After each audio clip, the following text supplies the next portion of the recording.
할렐루야. 옛날에 그 세상에서 제일 게으른 사람이 살았습니다. 나이가 들면서 이 사람은 도가 심해져 가지고 결혼한 후에는 숟가락을 뜨는 법조차 없었습니다.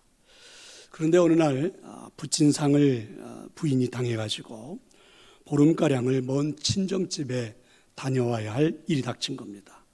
남편을 혼자 두고 떠나야 할 부인으로서는 여간 걱정이 아닙니다. 그래서 생각한 끝에 주먹밥을 만들어 가지고 남편의 이마에서부터 얼굴에 온몸에다가 주먹밥을 구석구석에 붙여 놓았습니다. 배가 고프면 떼어 먹기 좋게 그렇게 만들어주고 간 겁니다. 그리고 이제 장례를 치르고 돌아왔는데 게으름뱅이 남편은 어떻게 되었을까요? 아플싸 세상에 입 주변에 있는 그 밥풀들만 혀로 이렇게 해서 떼어 먹고 나머지는 손도 대지 않은 채 굶어 죽었다는 아주 우스운 이야기가 있습니다.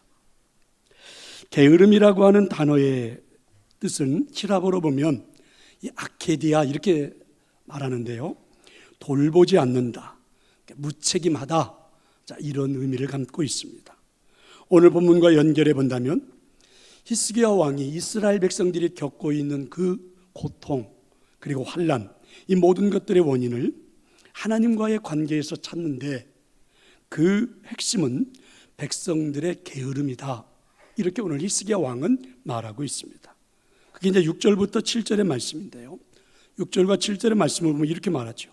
우리 조상들이 범죄해서 우리 하나님 여호와 보시기에 악을 행하여 하나님을 버리고 얼굴을 돌려 여호와의 성소를 등지고 낭실문을 닫으며 등불을 끄고 성소에서 분향하지 아니하며 이스라엘의 하나님께 번제를 드리지 않았다. 게으름을 한마디로 이렇게 표현한 거죠. 그래서 결국 관계가 깨어졌다는 것입니다.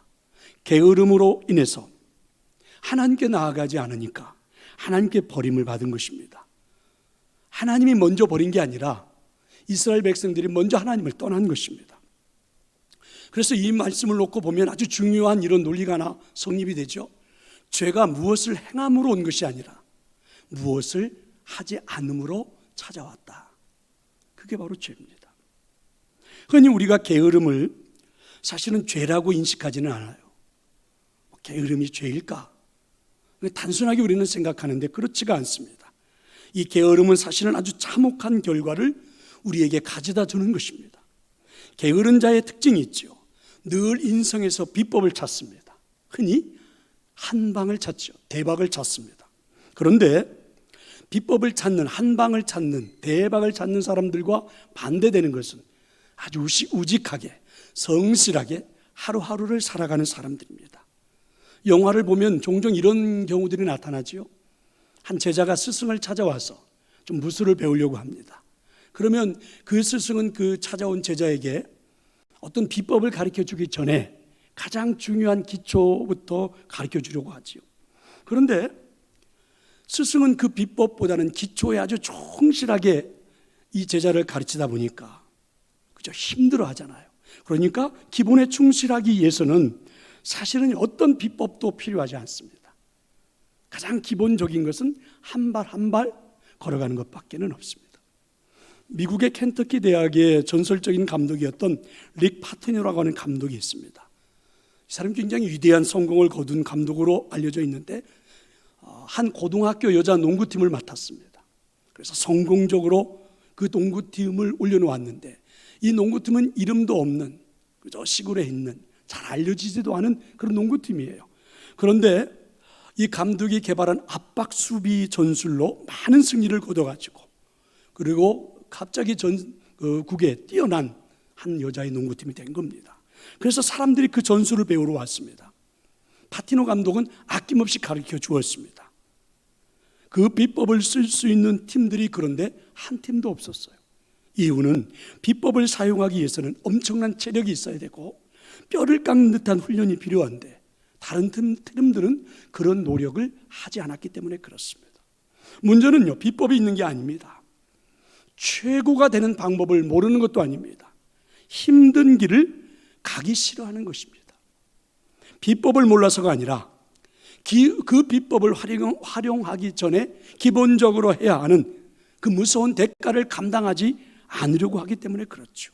그러니까 대가를 감당하지 않는 것을 게으름이라고 할 수 있습니다. 성도 여러분, 크리스찬들에게 있어서 가장 기본이 되는 것은 무엇일까요? 우리 신앙생활은 우리에게 가장 기본이 되는 것은 무엇일까요?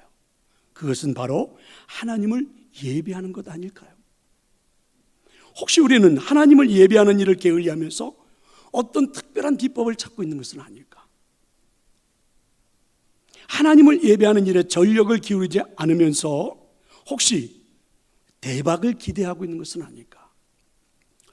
저는 오늘 이 말씀을 준비하면서 그래도 이 부분에 대해서만큼은 좀 자신이 있지 않을까 이렇게 생각도 해보았습니다.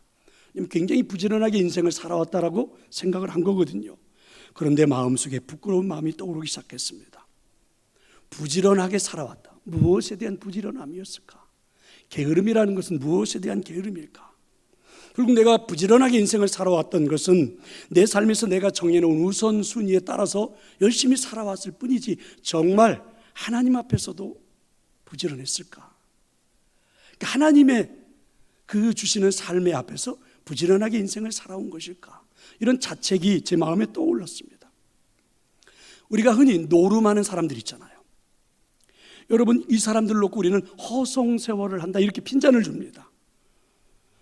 우리가 허송세월을 한다고 핀잔을 주지만, 그런데 여러분, 노름하는 사람들 나름대로도 최선을 다해서 밤을 지새우고 있다고 여러분 생각하지 않습니까? 얼마나 이들에게는 절실한 일인지 몰라요. 그것도 하룻밤이 아니라 막 이틀, 3일 그렇게 밤을 새워가면서 노름을 합니다. 어느 병원 응급실에 일어난 일이죠. 어떤 환자가 심장마비로 병원에 실려왔어요. 와서 보니까 이미 숨이 멈춘 상태입니다. 의사가 이 사람을 보는데 조금은 이상해 보입니다. 손을 꽉 쥐고 있는데 아무리 의사가 손을 피려고 해도 잘 펴지지가 않아요. 간신히 해서 손을 폈는데 불사 그 사람의 손 속에는 2장의 화투가 들려져 있었습니다. 3광과 8광, 38광땡을 잡고 죽은 겁니다. 놀라가지고요. 이것 보세요. 여러분, 노름하는 사람들도 죽을 만큼 자기 일에 열정을 다합니다. 그렇어요. 밤을 새면서 하는 열정은 사실은 누구도 따라갈 수 없는 것 아닙니까? 성도 여러분, 그런데 우리가 한번 생각해 볼 필요가 있죠. 열심히 사업하고 직장생활하고 밤을 새워서 공부하고 인생을 살아가면서 사실 나는 전혀 문제가 없다 이렇게 생각을 합니다. 이렇게 살면 혹시 어느 날 내 인생에 대박은 찾아오지 않을까? 이렇게 생각을 하지 않습니까? 근데 가만히 생각을 해보면 밤을 새워서 간절히 원하다가 38광땡을 잡고 죽은 사람과 뭐 다를 바가 있을까? 그래서 오늘 우리가 살펴보려고 하는 게으름은요, 신앙적인 게으름입니다. 신앙적인 게으름, 즉 하나님과의 관계에서 게으름의 문제입니다. 그럼 여러분, 게으름이 왜 문제가 될까요? 오늘 7절의 말씀 가운데 보면 이런 표현이 있습니다. 번제를 드리지 아니함으로, 이런 말씀이에요. 구약시대에 백성들이 드렸던 번제는 특별한 제사 아닙니까? 아무것도 남김없이 그 모든 제물이 다 불살라져 하나님 앞에 올려지는 거죠. 그리고 여기에 담겨있는 의미는, 이 번제는 하나님의 백성들과 하나님과의 소통이 이루어지는 유일한 방법이잖아요. 그러면 여러분, 그 번제가 드려지지 않았다. 오늘 지금 성경은 이렇게 평가를 했어요. 이스라엘 백성들이 번제를 하지 않았다. 이 말은 하나님과의 대화가 단절이 됐다는 것입니다. 대화가 단절이 되면 가끔 하나님의 소리가 들려와도 들을 수가 없는 거죠. 대화가 단절이 되면 하나님의 음성이 들리지가 않아요. 소리가 들려와도, 음성이 들려와도 하나님의 음성을 깨닫지를 못할 때가 많다는 거죠. 성경에 나오는 좋은 예가 있습니다. 사무엘상 1장부터 4장에 보면 에일리 제사장에 대한 이야기죠. 에일리 제사장이 사역을 하고 있던 그 시대에, 에일리 제사장이 사역하고 있던 시대의 상황적인 표현을 한마디로 성경이 이렇게 말했어요. 그때는 하나님의 말씀이 희귀한 때다. 대제사장 에일리와 하나님 사이에 의사소통이 전혀 없었다, 이런 말입니다. 사무엘상 1장에 가보니까 한나가 에일리 제사장을 찾아왔습니다. 그러면 제사장이니까 성전에서 예배를 드리는 모습이라든지 뭐 기도하는 모습, 이런 모습이 내어 있는 게 아니라 오히려 의자에 떡 버티고 앉아서 아주 그냥 비대해진 몸을 어찌 할 수가 없어서 흔들거리고 있는 그런 모습이 기록이 되어 있죠. 아주 나태한 모습이 나오고 있습니다. 한나가 막 통곡하면서 기도를 하고 있었어요. 그랬더니 제사장이 찾아와 가지고 한나한테 이렇게 말을 합니다. 네가 언제까지 취해가지고 술 주정할래? 여러분, 제사장이요, 영적인 분별력을 상실한 모습이죠. 사장에 가보면 자식들이 전쟁터에 나갔습니다. 그럼 여러분, 대부분 제사장이라면 성전에 들어가 이 전쟁에서 승리하게 해달라고, 이 나라를 지켜달라고, 우리 아들들을 지켜달라고 기도해야 할 법한데, 오히려 길거리에 나가서 의자에 앉아가지고 아들들의 소식을 기다리고 있는 전혀 제사장다운 모습이, 그리고 하나님과의 좋은 관계가 하나도 기록되어 있지 않습니다. 제사장의 직책을 가지고 자신의 소명을 다하지 못하는, 오히려 게으름만이 그의 모습에 기록되어 있는데, 이게 결국은 가장 큰 비극의 원인이 된 겁니다.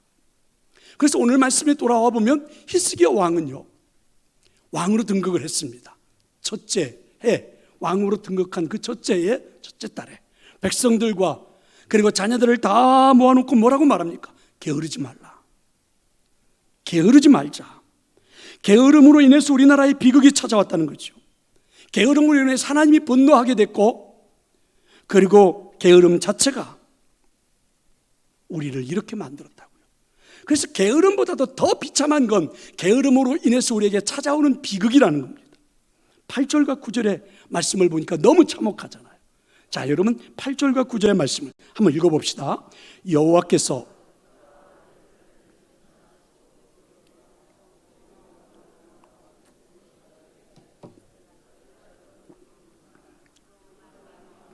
우리 조상들이 칼에 엎드러지며 우리의 자녀와 아내들이 사로잡혔느니라. 이스라엘 민족이 이방의 웃음거리가 된 이유가 하나님과의 대화를 게을리한 겁니다. 예배를 게을리한 거예요.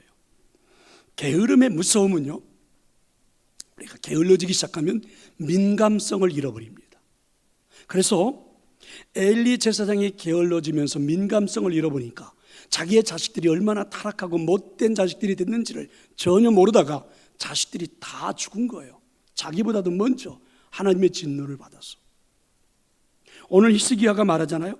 히스기야가 말하는 이스라엘 백성들이 게을러지다 보니까 민감성을 잃어버리고 하나님의 음성을 듣지도 못하고 하나님의 진노를 깨닫지 못하다가 그들은 이렇게 크나큰 아픔을 당한 겁니다. 예수님께서도 이 게으름에 대하여 무섭게 질책하죠. 마태복음 25장에 보면 우리가 잘 아는 달란트 비유가 있습니다. 흔히 우리는 달란트를 재능에다가 비유했잖아요. 한 주인이 어떤 먼 나라 외국으로 떠나면서 자기 종들을 불러가지고 한 사람에게는 5달란트, 한 사람에게는 2달란트, 한 사람에게는 1달란트를 맡겼습니다.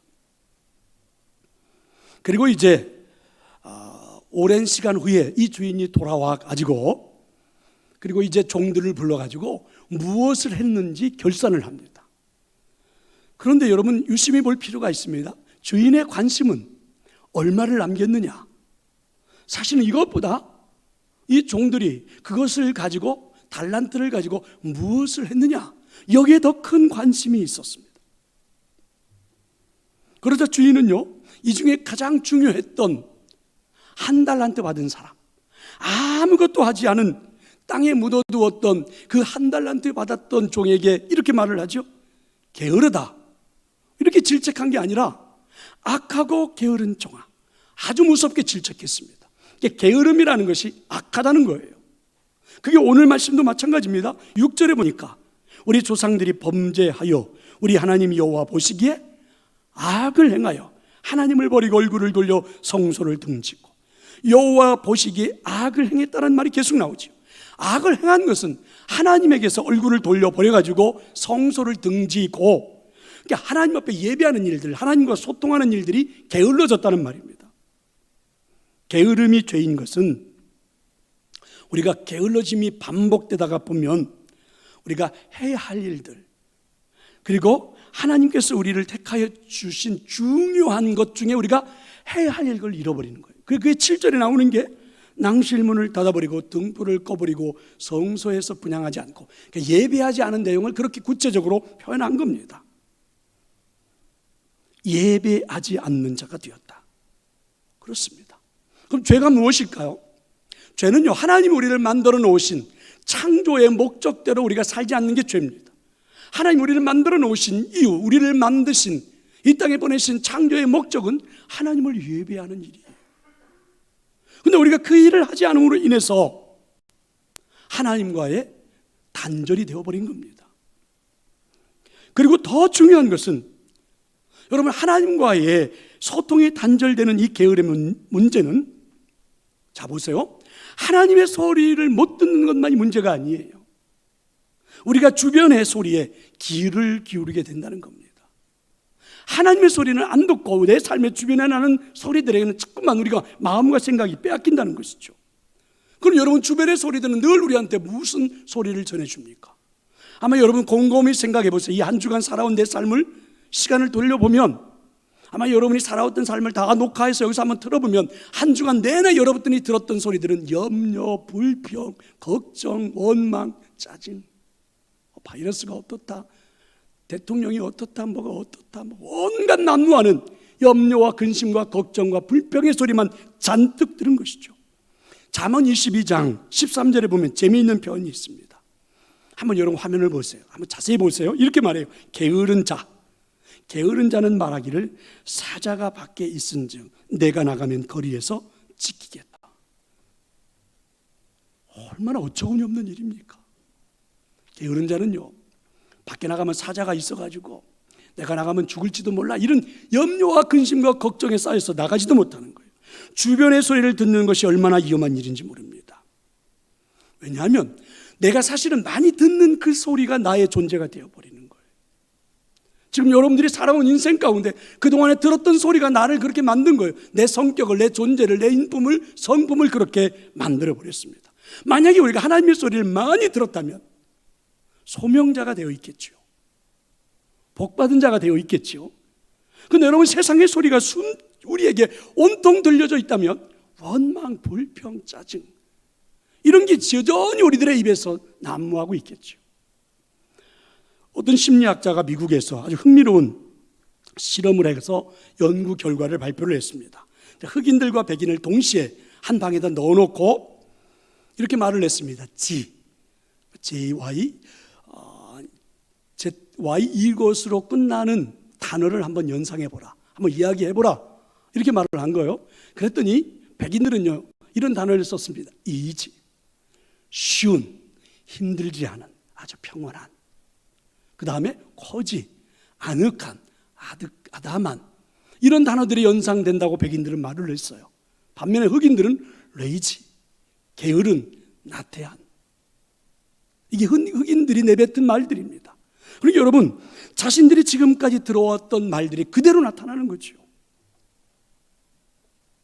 lazy, easy, 완전히 다른 거죠.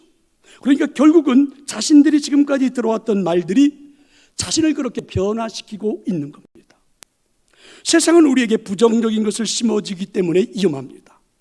하나님은 된다고 말씀하는데 세상은 안 된다고 말하기 때문에 위험하죠. 하나님은 감사와 축복을 말씀하시지만 세상은요, 여러분, 불평과 불만을 심어주잖아요. 예를 들어볼까요? 부지런한 사람은 시간도 거리도 별로 문제가 되지 않습니다. 그런데 게으름이 엄습하면 사실은 거리도 이유가 되고 시간도 이유가 되고 함께 일하는 사람도 만나는 사람도 다 이유가 됩니다. 누군가를 섬겨야 하는 일들, 여러분, 이 일들은 자신의 것을 내놓아야 하는 일인지도 모릅니다. 때로는 건강의 문제, 때로는 경제적인 것도 희생을 해야 할 수도 있습니다. 그런데 여러분, 능히 감당하고자 하는 마음이 있으면요, 감사가 있습니다. 그리고 그것을 감당하려고 노력해요. 하다 보면 나도 모르는 사이에 기적 같은 일들이 일어나서 감당하게 되어요. 그래서 정말 기쁘고 즐겁습니다. 반면에 신기한 것은 이 섬김, 이 봉사, 이런 것들이 끊어지는 순간 온갖 불평들이 난무하기 시작합니다. 교회가 뭔 일거리가 그렇게 많으냐, 뭔 일을 그렇게 해야 되느냐. 가정으로 돌아가 보면 내가 무슨 늘 밥만 하는 밥순이냐, 내가 이 집에 가정부로 취직한 줄 아느냐. 그래서 온갖 여러분 모든 불평들이 난무하기 시작합니다. 철저하게 하나님과의 관계의 단절에서부터 나타나는 현상들이에요. 무서운 것은요, 불평과 근심으로 인해서 여러분 하나님과의 관계만 단절되는 게 아니죠. 수평적인 관계도 단절이 온다는 겁니다. 하나님과의 관계에 단절이 오면 인간의 가장 극명한 특징은 우리가 완전히 이기적인 사람으로 변해버려요. 참 신기하죠.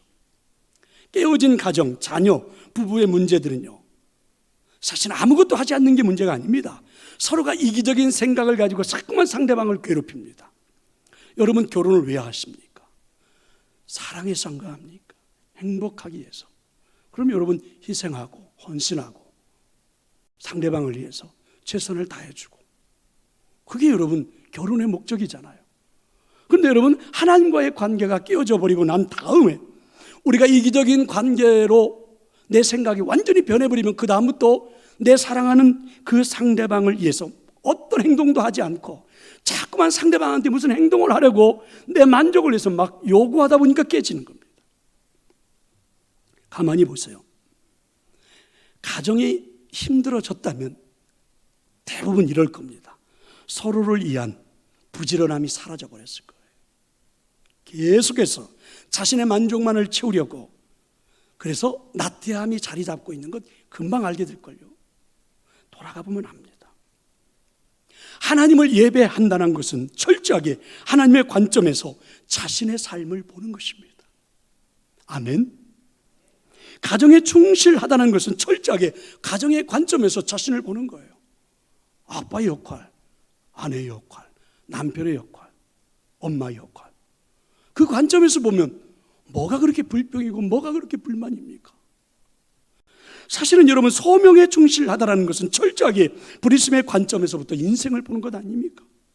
그런데 여러분 신앙의 게으름이 찾아오기 시작하면 하나님의 소리가 전혀 들려오지 않습니다. 예배가 사라지고 섬김이 사라지고 봉사가 사라지는 게으름이 나에게 찾아오는 그 순간부터 하나님의 소리는 하나도 안 들려오고 세상의 소리만 자꾸 들려오죠. 불평, 불만, 짜증, 원망. 그래서 하나님과의 관계도 깨지고 수평적인 관계도 깨지고 결국은 게으름이 이렇게 우리의 삶을 완전히 망가뜨려 버리죠. 그래서 여러분 성경은 게으름을 죄라고 말씀하는 것입니다. 게으름은 그래서 죄다. 그렇다면 여러분 게으름을 극복하는 방법이 있을까? 오늘 히스기야는 본문에서 우리에게 이렇게 권면합니다. 게으르지 말라. 이유는 11절이에요. 이렇게 말하죠. 내 아들아, 이제는 게으르지 말라. 여호와께서 이미 너희를 택하사 그 앞에 서서 수종들어 그를 섬기며 분향하게 하셨느니라. 게으르지 말아야 할 분명한 이유가 있습니다. 그 이유가 무엇입니까? 이미 너희를 택하사, 하나님께서 필요해서 우리를 부르셨으니까 하나님의 사용하심에 합당하도록 살라. 하나님이 사용하기에 합당하게 우리가 행동하는 거예요. 움직이는 거예요. 그게 하나님의 음성입니다. 매드 폭스라고 하는 신학자는요, 게으름의 처방을 무엇인가? 사람들한테 게으르지 말고 부지런하라 이렇게 말하는 게 아니라는 겁니다. 게으름을 치료하려면 무엇보다도 내 안에 있는 불꽃을 다시 한번 발견해보고 그 불꽃을 불태우는 것이다. 저는 100% 동감합니다. 예를 보면 성경에 출애굽기 3장에 아주 유명한 모세의 소명장이 나옵니다. 시내산에서 불꽃 같은 하나님을 만나기 전 모세의 인생은 도망자의 인생을 살고 있었죠. 그리고 한가하게 양을 치면서 그냥 하루하루 생명을 연장해 가면서 살던 그런 사람입니다. 우리가 기억할 것은, 여러분 저는 양치는 직업이 하찮다 이렇게 말하는 게 절대 아니라 양치는 일이 모세의 소명이 아니었다는 거예요. 생각해 보세요. 양치는 일을 하기 위해서 애굽의 그 궁궐에서 그렇게 왕이나 할 수 있는 그런 교육 문화를 배울 수 있었을까? 다르게 말해보면 양치는 일을 하기 위해서 여러분, 나일강에서 그렇게 살아나고 하나님이 기적을 베풀어서 다 죽는데 살려내고 공주의 아들이 돼가지고 왕궁에 들어가서 그렇게 많은 공부를 해보고 그렇게 많은 능력들을 쌓을 필요가 있었는가? 생각해 보세요. 그렇지 않습니까? 그러나 여러분, 모세가 하나님 앞에 소명을 받자마자 그의 삶 가운데 놀라운 변화가 일어났습니다. 여러분, 한 사람도 일주일을 광야에서 버티기 힘들다고 그래요. 그런데 여러분, 아이에서부터 노인들까지 여자, 남자, 약자, 병자 할 것 없이 200만 가까이 되는 사람들을 이끌고 40년을 광야에서 견뎠습니다. 조그만 일만 있으면 불평불만에 돌을 집어던지고 난리를 치고 여기저기서 온갖 소리가 다 들려지는 그 백성들을 이끌고 40년 동안 광야 생활을 승리할 수 있었던 모세, 왕궁에서 배웠던 그 공부, 지혜, 능력, 이 모든 것들 아닙니까? 그리고 여러분, 나일강에 살아났던 기적, 이런 것들 아닙니까? 그러니까 그의 삶이 사명으로 분명해지니까, 목표가 분명하니까 삶의 타도가 바뀐 것입니다. 우리 삶에도 한번 적용해 볼 필요가 있지 않습니까? 우리 삶의 게으름을 극복할 수 있는 최선의 방법은 하나님께서 나에게 주신 소명을 발견하는 것입니다. 사실 지금까지 살아온 내 인생에 꼬리를 잡고 늘어졌던 과거의 망령들이 자꾸만 우리에게는 살아나잖아요.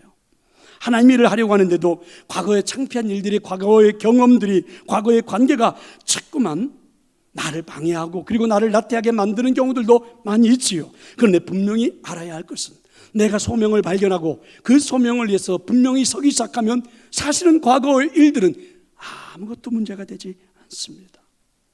과거 때문에 그렇게 소심해지거나 나약한 삶을 살지 않아도 됩니다.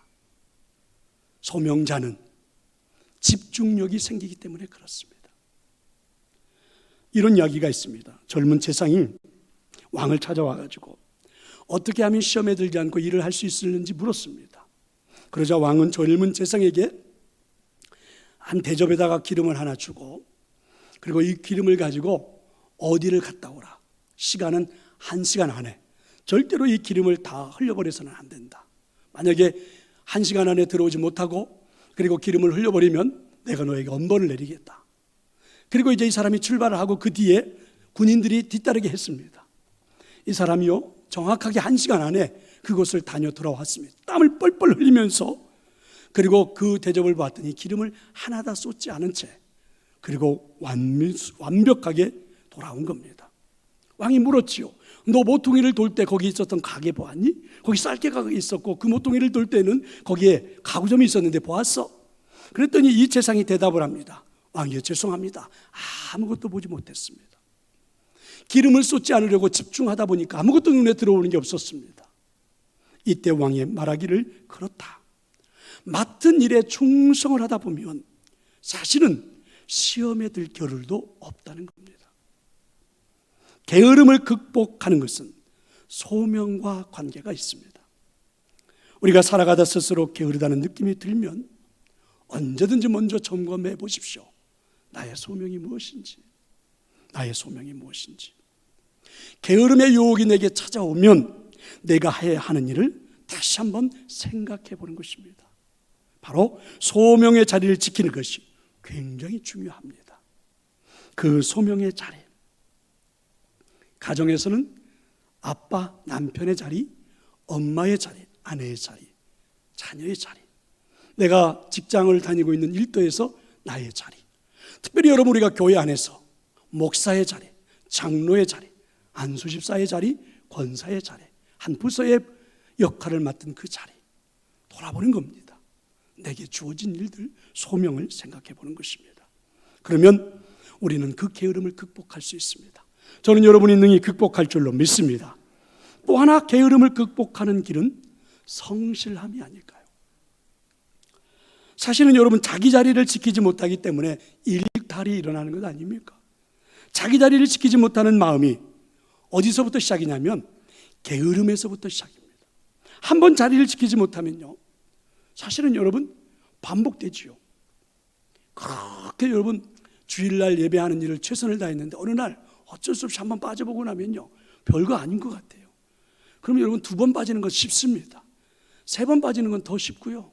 여러분 그렇게 자꾸 빠지다 보면 나중에는요, 주일날 교회 오지 않고 예배하지 않는 게 하나도 이상하지 않아요. 제가 기가 막힌 비법을 가르쳐 주고 있잖아요. 그렇죠?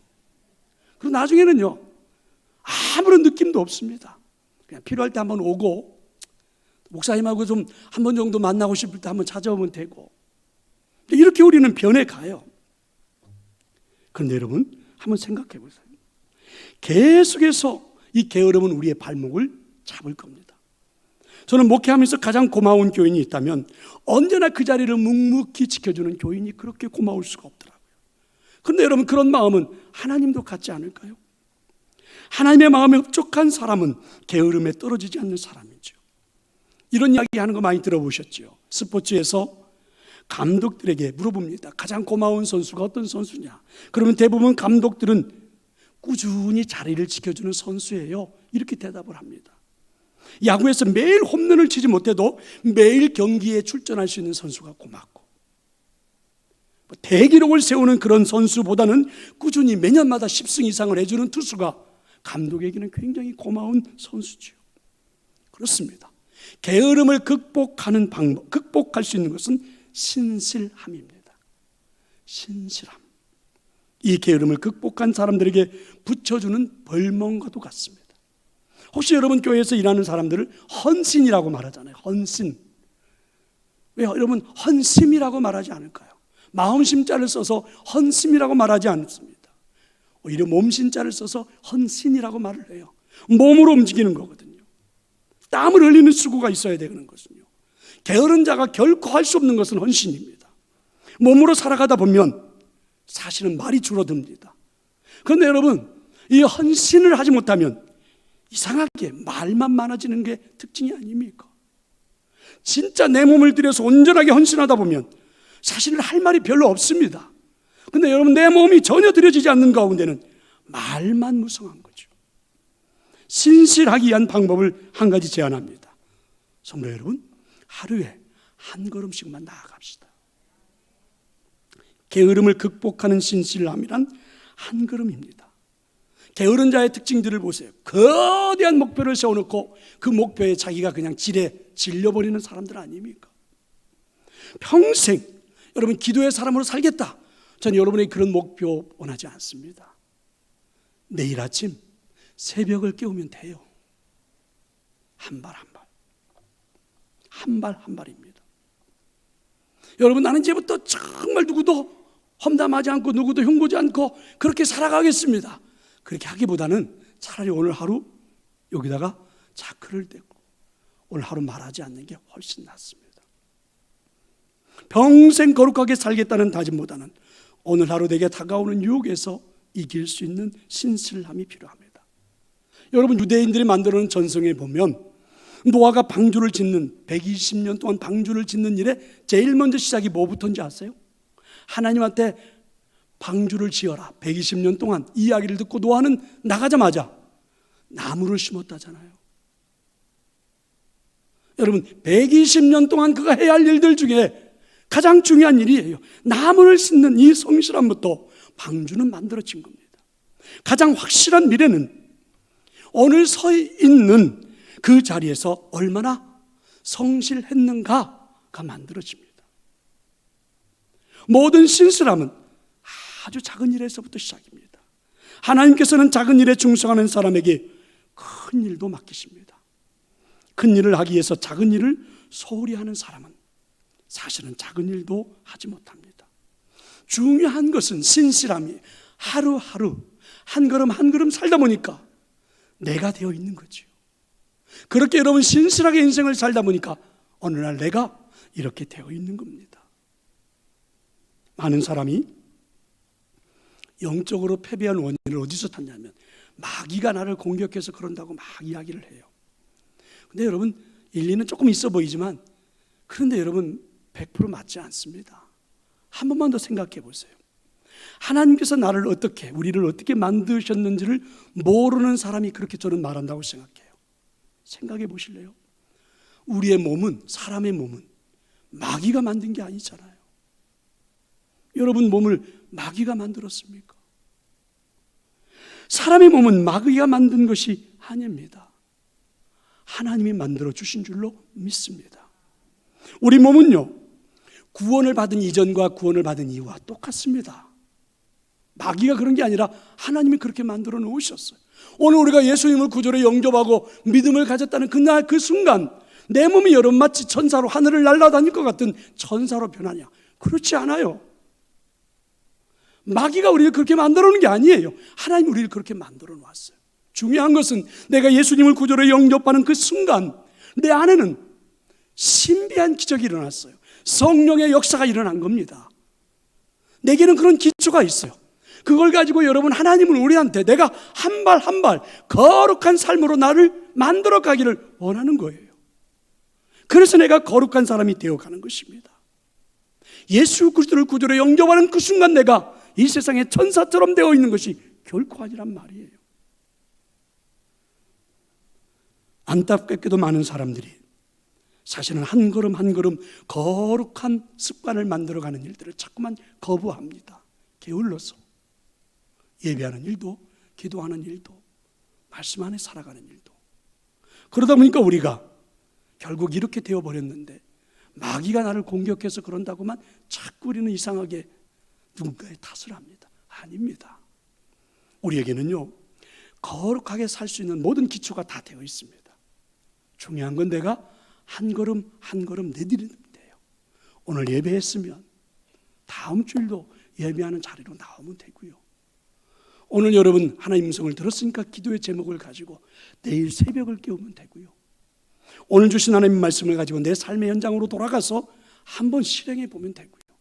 그렇게 한 걸음 한 걸음 걸어가다 보면 거룩한 습관이 내 몸에 빼어지게 되고 결국 승리자가 될 줄로 믿습니다. 우리 성도가 해야 할 가장 중요한 일은 예수님을 믿는 겁니다.